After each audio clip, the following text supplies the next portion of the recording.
नमस्कार, आप देख रहे हैं वी टाइम न्यूज। बढ़ते हैं झारखंड की खबरों की ओर। 14 मार्च से झारखंड एकेडमिक काउंसिल की 10वीं और 12वीं की परीक्षा शुरू हो रही है। इस वर्ष पूर्वी सिंहभूम जिले से 10वीं में 26,237, वहीं 12वीं में 24,702 परीक्षार्थी शामिल हो रहे हैं। परीक्षा के दौरान परीक्षार्थियों का मनोबल कैसा हो, उत्तर कैसे लिखें, निर्धारित समय में सभी प्रश्नों का उत्तर लिखना या पूरे परीक्षा के दौरान धैर्य बनाए रखने तथा माता पिता को भी किन बातों का ध्यान रखना चाहिए, इसको लेकर परीक्षा पर चर्चा में उपायुक्त ने परीक्षार्थियों को महत्वपूर्ण टिप्स दिए। विद्यार्थियों के साथ संवाद में उपायुक्त ने अपने विद्यार्थी जीवन की बातों को भी साझा किया तथा सफलता पाने के मूल मंत्र बताते हुए कहा कि तैयारी बढ़िया हो तो परीक्षा में बैठना और बेहतर करना कोई चुनौती नहीं है। किसी भी विद्यार्थी के जीवन में बोर्ड परीक्षा एक महत्वपूर्ण पड़ाव होता है। यह परीक्षा आपके भविष्य की दिशा तय करती है। बोर्ड परीक्षा को लेकर बच्चों के साथ साथ माता पिता, शिक्षक भी काफी गंभीर होते हैं। बच्चों से कहना चाहती हूँ कि परीक्षा से घबराए नहीं, बल्कि कई परीक्षाएं आपके समक्ष जीवन में आने वाली हैं। ऐसे में जरूरी है कि आप आत्म संयमित रहे, धैर्य रखें, परफॉर्मेंस प्रेशर में ना आए, दूसरों की नकारात्मक बातों पर प्रेशर बनाने वाली बातों से दूर रहें। विद्यार्थी का लक्ष्य यहाँ हो कि मैंने साल भर पूरी ईमानदारी से मेहनत किए हैं, प्रयत्न किए हैं तो परिणाम भी बेहतर मिलेगा।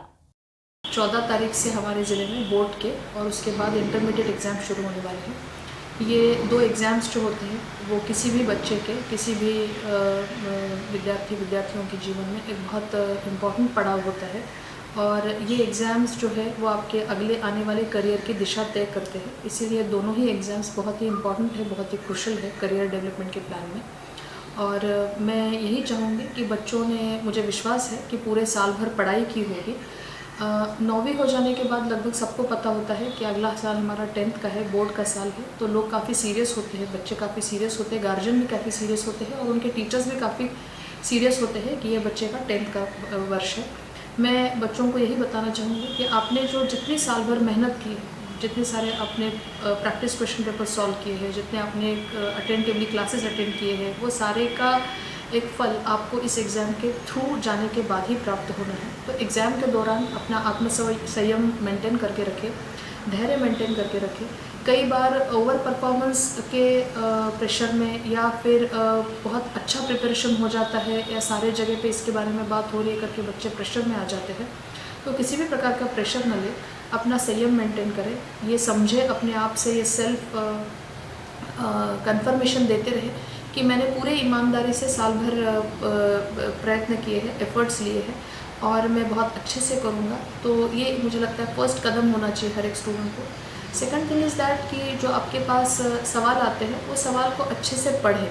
प्रैक्टिस एग्ज़ाम्स जो हमने ज़िले में लिए थे बोर्ड के पहले, उसका मुख्य उद्देश्य यही था कि बच्चे उस एनवायरनमेंट को फेस करें, किस तरह से बेल बजती है, किस तरह से रोल नंबर्स होते हैं, किस तरह से आपको क्वेश्चन पेपर्स आपके डेस्क पे आता है और आप उसको किस तरह से सॉल्व करते हैं। तो हमने पहले भी ये सूचना दी थी कि बच्चे क्वेश्चंस को उतारने में टाइम स्पेंड करते हैं। तो क्वेश्चंस को आपको उतारना नहीं है, हर क्वेश्चंस का, सब क्वेश्चंस का एक नंबर होता है। क्वेश्चन नंबर 1, उसमें कोई उपप्रश्न होते हैं तो क, ख, ग, उसमें कोई रोमन 1, 2 होता है तो क्वेश्चन नंबर 1 क का रोमन 2। इस तरह से आप लिखते हुए क्वेश्चन सॉल्व करें ताकि आपका सही जवाब उस क्वेश्चन के सामने रखें। अगर आपको ऑप्शंस दिए हैं कि 7 में से 5 ही सॉल्व करने हैं, तो 1, 2, 3, 4, 5 आपके आंसर शीट में नहीं होना चाहिए, बल्कि जिस क्वेश्चन के लिए आप आंसर लिख रहे हैं उसका कॉरस्पॉन्डिंग नंबर आपके आंसर शीट में होना चाहिए।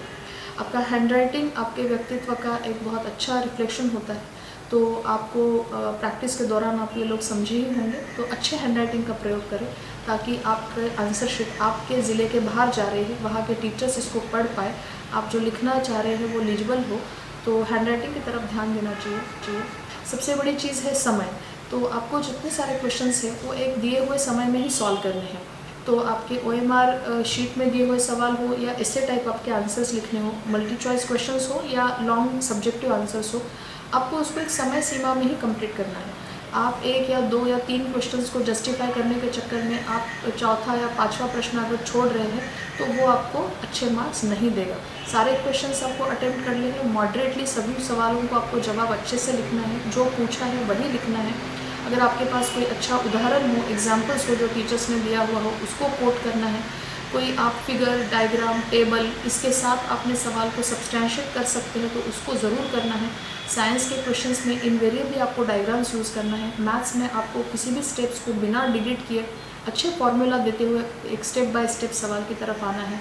तो इन सारे सवालों को अगर आप इन सारी चीज़ों को अगर आप एक बार माइन्यूटली देखेंगे तो मुझे नहीं लगता कि एग्ज़ाम कोई बहुत ही बड़ी ऐसी कोई चुनौती है।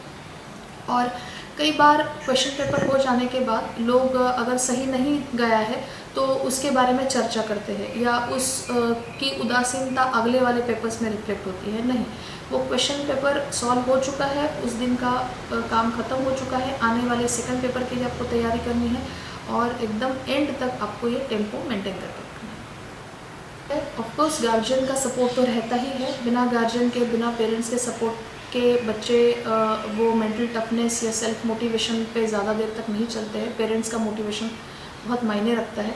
तो गार्जियन को खासकर ये ध्यान देना है कि अनड्यू प्रेशर ना दे अपने बच्चे को। बच्चे ने अच्छा किया है और तुम अच्छा करोगे, ये विश्वास उसको दिलाते रहे। अगर कोई पेपर टफ जाता है, एक आध पेपर, तो तुरंत उसका एनालिसिस ना करते रहे, बल्कि उसको सेकंड डे के लिए या सेकंड पेपर के लिए मेंटली तैयार रखें। आप अपने बच्चे को अच्छे से खाने पे उसका ध्यान दें। गर्मी शुरू हो गई है, दिन के एग्ज़ाम्स है, अच्छे से हाइड्रेट रखें। कई बार हम देखते हैं कि मेंटल स्ट्रेस इतना होता है बच्चों को कि कोई फेंट होके गिर रहा है या बिना खाना खाए आ रहे हैं। तो आपको ये ध्यान देना है कि आप अच्छे से खाना खाएं, पौष्टिक खाना खाएं। रात्रि जो आपकी नींद है वो उसको कम्प्लीटली पूर्ण करें। आप ज़्यादा जगे या रात भर आप दोबारा टेक्स्ट बुक को रिवाइज़ किए या भूखे पेट आप एक अच्छा परफॉर्मेंस किसी भी क्षेत्र में नहीं दे सकते। तो मुझे लगता है गार्जियन को अपने बच्चों के प्रति इन चीज़ों के लिए ध्यान ज़रूर देना चाहिए।